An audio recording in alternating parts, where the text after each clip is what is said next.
It's been 3,000 years. Yes, we're still alive. Welcome back to the Devil May Cry free playthrough. Yay! Hey, after a short break, because I was away to Mexico for 2 weeks. But you know what happens, folks. Oh, how dare you, having fun. No, let me tell you, on the way back, the jet lag was horrible. Because between the UK and Mexico, Mexico's 6 hours behind. Oh, right. So I was struggling when I got back. If you have enough blue orbs here, buy some... No, wait, if you have enough red orbs, I meant to say. Buy some blue orbs, you're going to need them for the boss. I love how you just completely dropped the whole conversation. Okay, fuck Andrew and his Mexican holiday. Hey Andrew, it's your favourite, the Joker. Oh, the jester, like that came out of fucking nowhere. I can still remember the face you made when you first encountered the jester. Jaw dropped. Oh man, I'm so glad we're back. I fucking love this game. Yeah. Here is our new enemies, Blood Goyles. These motherfuckers multiply if you hit them with just basic attacks. What you have to do is harden them with gunfire. Then they will be stuck in an immobilized state in stone. Then you can destroy them. They look like very bloody phoenixes. That's the point, they're Blood Goyles. Yeah, I think that's what we made it for. Here's where the 5 is, by the way, at the wall. What's the 5 supposed to mean? Because you're on mission 5. It's a small Easter egg. Oh, okay. Go to town with ebony and ivory. The good old classic spinny combo does the job. Right, so what freezes them? Gunfire. Gunfire. If you attempt to hit him with... Yeah, you see that? He just split into 2 because I hit him with a regular weapon. Okay. Right, okay. That's why these things are a pain in the ass. They don't have a lot of health, but there'll be much bigger versions that have twice as much health, and I hate those fucking things so much. That breaks. Their basic form of attack is they try and one-jack you, basically. Yeah, there's one of the bigger ones. He's like 3 times bigger than I am, Jesus. But the strategy still does the same, isn't it? Yeah. The only problem with the bigger ones is that if you're trying to take out the other ones, there's a higher chance of accidentally hitting the bigger ones and causing a multiplication. Also, can I just say, you would think the nunchucks would factor into freezing, but no, apparently it's just the guns. Yeah, that doesn't make any sense now that you point it out. Because the nunchucks are Ice Fiend. Yeah. Not very many enemies in this game have elemental weaknesses. Oh, remember what I said last time? The boss fights with Jester? Yep. One of them's mandatory to leave this area. Yep. Oh, here he is. Yeah. Fucking Joker. Yep.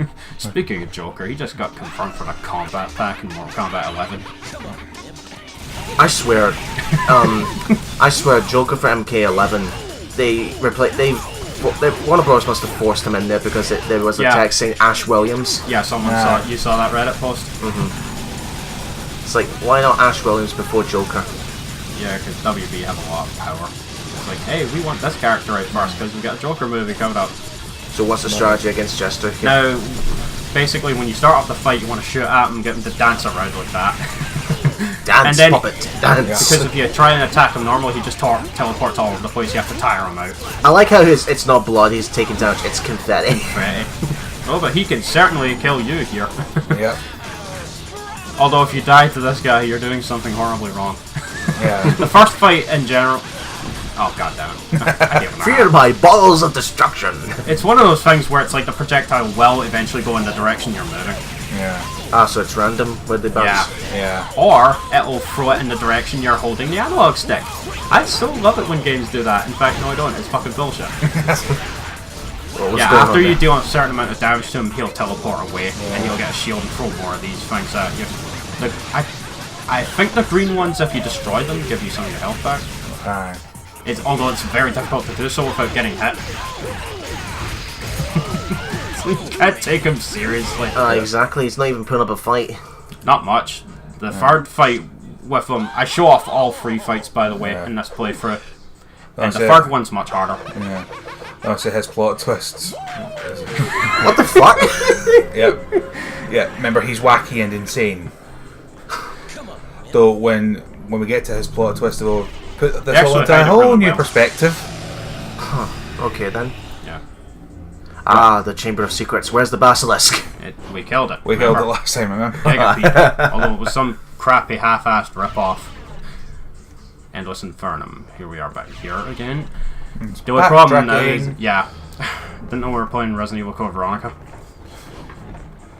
Thankfully, we don't have to do much of it. It's just a matter of remembering where exactly you need to go. Yeah, the item we got at the end of the last mission, you use it at the top here. You used blood to move mechanics. Oh, okay. That was an astronomical board. Can you not read? Well, I'm getting a bit distracted because there's music playing in the Yeah, background. we weren't expecting that. Yeah, things truly are back to normal. Distractions left, right, and sideways. Oh wait. Oh wait, it's still there.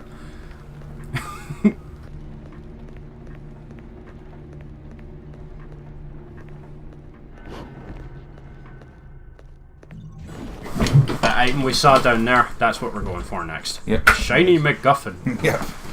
Let's follow the shinies.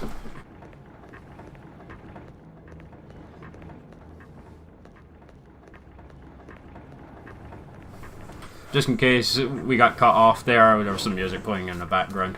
Ah, you have to get rid of that. Vajra. Vajra. Okay, so that's like a trident. Yeah. Basically, yeah. Or this game consider it fancy leather. Fancy leather. Key item that you cannot use as a weapon. Come on, man. You really want to use that tone button, don't you? Oh, you'll be using it a lot to raise up your style. In this game, more so than all the other ones, it's really helpful for style ranks. God damn it. Yeah, that one comes out. That one comes out of the wall there. So like I completely forgot he popped up out of the wall there. So here we go. Living statue room. Yeah, this is where Oh, all the we've been here enigmas before, were Yeah, earlier. we've been here before. I guess the jump is not as good as it used to be. Oh, wait till we get to Devil May Cry 5. The jumping controls are so much better there. You use the trident. Why can't you use that as a weapon? Key item. Because Too bad, it's so a key sad. item. Goodbye. Watch this. I love this. He's like, what the fuck? Why is it not? Just kick it. I just kick it. Yeah. No, I thought he was supposed to use it to move the machinery, but Dante being Dante, he hits it No, instead. it didn't work at first, and he's like, fuck this. Let's hit it. Let's hit it and see what happens. Yeah. Well, it worked for his jukebox. The soul The steel. jukebox is fucked now. Aye. Alert! Alert! Devil hunter in the room. Yeah. Here we have him. Ah! Oh, there they are. The Enigmas again. And Nice all fuck this you. before- Let's see you shoot at me now. And of course I get hit by Ah, it. you Yeah, jinx I it. love off-screen attacks, don't you? They're my Yes. favourite. Mr. Always the best mechanic. Devil May Cry and Resident Evil players in particular know the pains of off-screen attacks. Oh, yes. Resident Evil more so because of the fucking hunters. Yeah, here we have the sloths with our sand. I don't like sand. Where's Sandman? Guess just what's it? Why don't we have a weapon that pours water on them? That'll solve the problem. Maybe Cerberus would do something. Yeah, like there's very few enemies in this game with actual elemental weaknesses. It's more like this one spot on them has a particular weakness to everything else. Like Gigapete's head, earlier you have to hit the head to do a lot of damage. And it was also weak to ice, I believe. What are you shooting at? An Enigma, off screen. Oh right, okay. I thought you were wasting bullets there. I waste 15 bullets to get another 15 bullets. These motherfuckers Yeah, well, are so Dante much doesn't run out of ammo, and if he's if there wasn't an enemy, he would just be shooting with level straight ahead. So the fact that he was turning and pointing his guns up means. Oh, I just imagine. Can you imagine they did a Devil May Cry game where just to piss on you, you have limited ammo and you have to find ammo packs to refill your guns? That would completely fucking ruin off. the gameplay style. Oh, and you can't go back up there, by the way, because you can't call the left back down, so you have to go up and Why if he just presses the button really, really hard and the elevator can come down? Or just put a bunch of shit on it and it's too heavy, so it automatically comes down. I love Trickster. It's like a speedrunner's best friend because of the dash. Come on, wimp. Fear my sight. Are you sure the character Zazalamel didn't summon these guys? Zazalamel, yeah. For those wondering, it's a character from Soul Calibur. Yep. He's also voiced by Hunk from Remake 2. Keith Silverstein, yeah. And his main weapon in that game's a scythe. So he truly is Mr. Death. Which, by the way, his story, quote-unquote, in Soul Calibur 6, it's nothing but cutscenes. Aye. You don't get to fight a single computer player. Well, computer anyway. From what I hear, he's one of the highest tiered characters in the series as well. I would know that for sure. Because I'm not that type of guy that plays fighting games for the whole tiers and tournaments. No, I'm just a casual guy. I like to watch. Wrong way. It's like, this is not the right way. You're gonna see that quite a bit in the remake playthrough, by the way, when I get to that for Chris's scenario. There are a few times where I go backwards immediately, or go back in a save room because I'm like, oh wait, I forgot this. And yes, it's the Soul of Steel item they picked up doing that.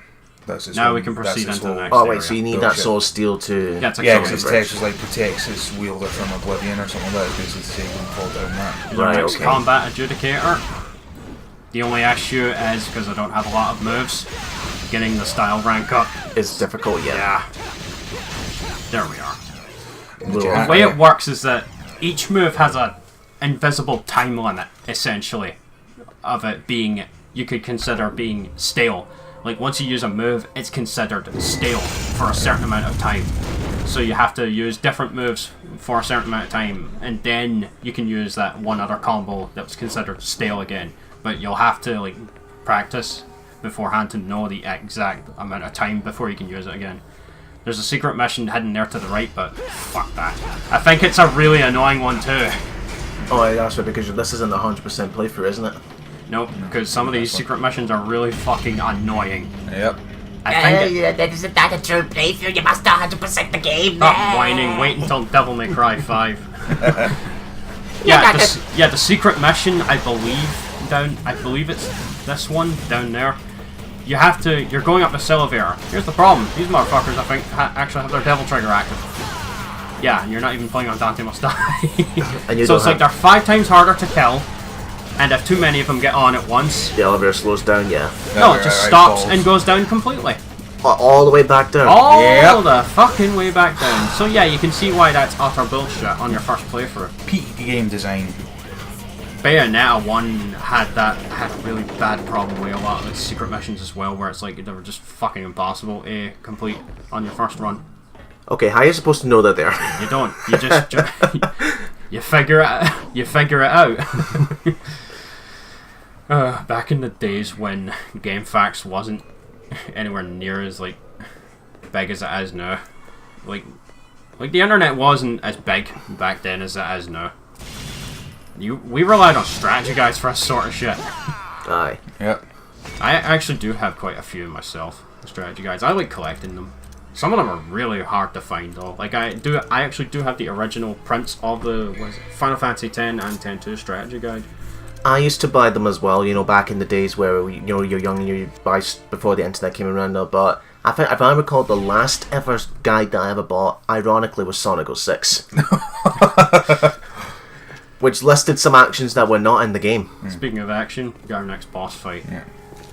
I love this cutscene. Meet Agni and Rudra. Agni is the red one who controls fire, Rudra is the blue one who controls wind. I'm getting Caliban flashbacks. They don't know what to do to entertain him. Yeah.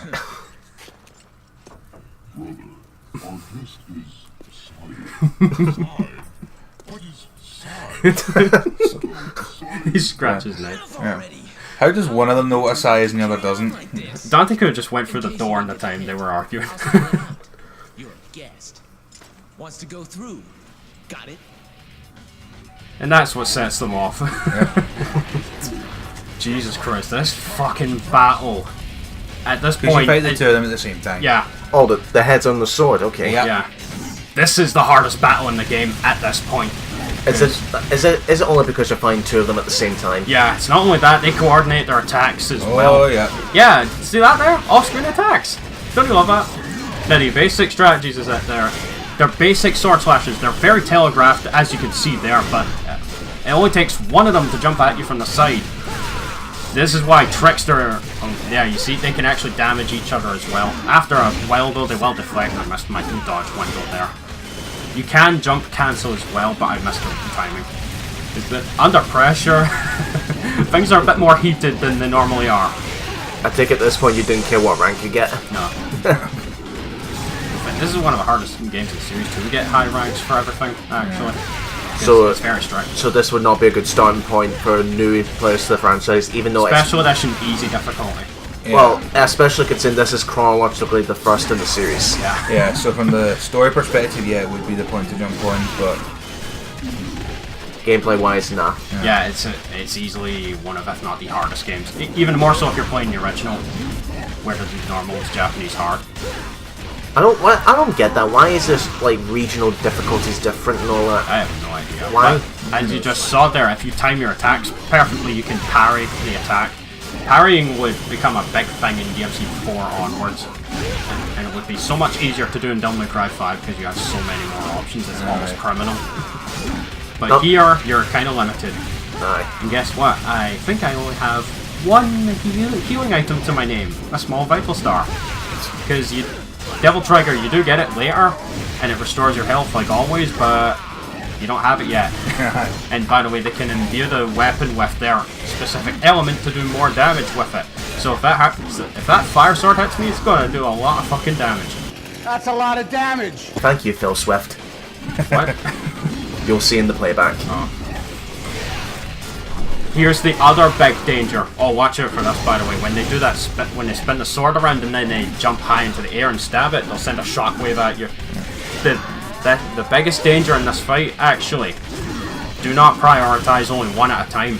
nah, you want to. Whittle down their health bit by bit equally, because what's going to happen once you empty the health of one of them and kill one of them, the other takes the other sword and gains access to some incredibly powerful moves that can end your game in just a few hits. Yeah. Alternatively, what you can do in this strategy is do not collect $200. Go straight to hell instead of jail.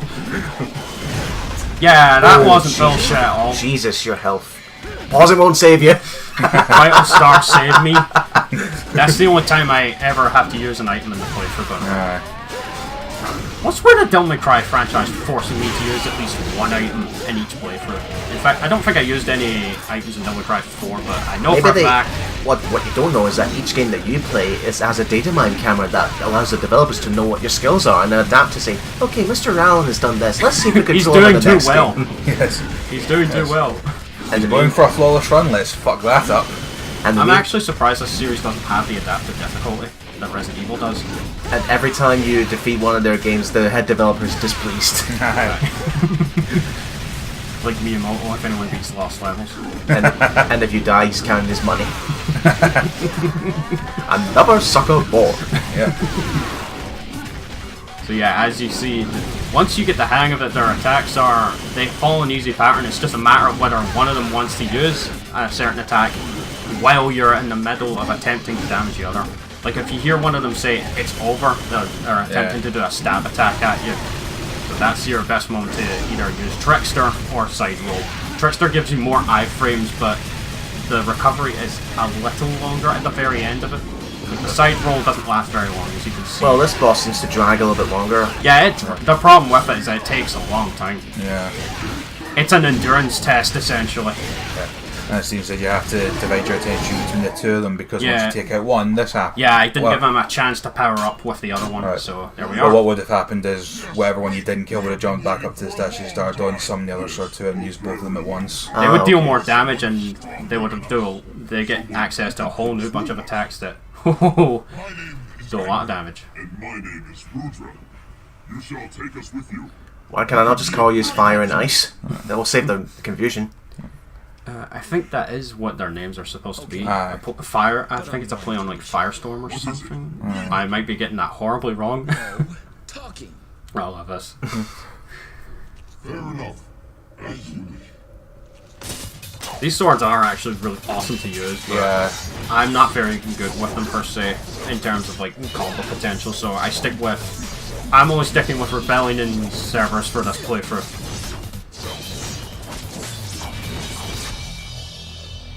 I love this. Talking. That's it. Their gubs are shut for the rest of the game. Why not? Unless no, you actually use them because they do. Oh yeah, speakers. they do. I just remembered They do speak if you do certain moves. No, do you know what Dante what he should have done is after he just said the word, just put the swords down on the ground, right? And then pull out some black tape and cover the mouse. If I remember correctly, I think one of the phrases that they say when you use certain attacks, I think is like ashes to ashes or dust to dust. Not just... Isn't that Nero's thing? I think it started here, but when Nero uses Showdown, if you actually manage to hit with it, one of the phrases Nero says in that game is like ashes to ashes, dust to dust. I think he cycles through them. The problem with Showdown though is that it meant start up, and if you got hit with it, you were knocked out of it. It got a massive buff in Devil May Cry 5. No, not just to go back what I said earlier about covering the mouse with tape. It's not just any tape. Like you could just use this particular tape on anything. You got a problem with two swords talking shit to you? Yeah. Flex tape. Yeah, I knew it. I fucking knew it. Yeah, I knew it was gonna... That meme is everywhere right now. Oh, here's Lady. Yeah. Rocking a rocket launcher with a blade in it. Okay. He's trying to be sick. He's trying to be Squall from Final Fantasy VIII. A gun. Speaking of which, Final Fantasy VIII is on the way for a remaster. Cannot wait. It's out in a couple of weeks. Why the fuck is everything coming out in September? You got Borderlands 3, Final Fantasy VIII Remastered, Snake Amiibo. What else? I'm trying to think. Monster Hunter World, Iceborne. That's the big one for me in September. Hope you like pineapples. Have a laugh on me. Well, I sure wish I could play as Lady with all these fancy boobs. But you won't get to play as her until like 4 special edition. Yeah. The only problem with her there, she takes double the damage. Can you imagine if they did a movie and then they tried to pull off stunts like these and all? They would be almost impossible to do. This is. Yeah, these are real stunts actually, because this is all motion captured. Yeah. Okay then. Yeah. Maybe some wire work there, I'm guessing. But for the most part, it's all real. Unless there's like specific green screen stuff that they had to shoot. You fucking laid waste to them. And with there's the 6 Easter eggs, so we'll see you guys for the next part.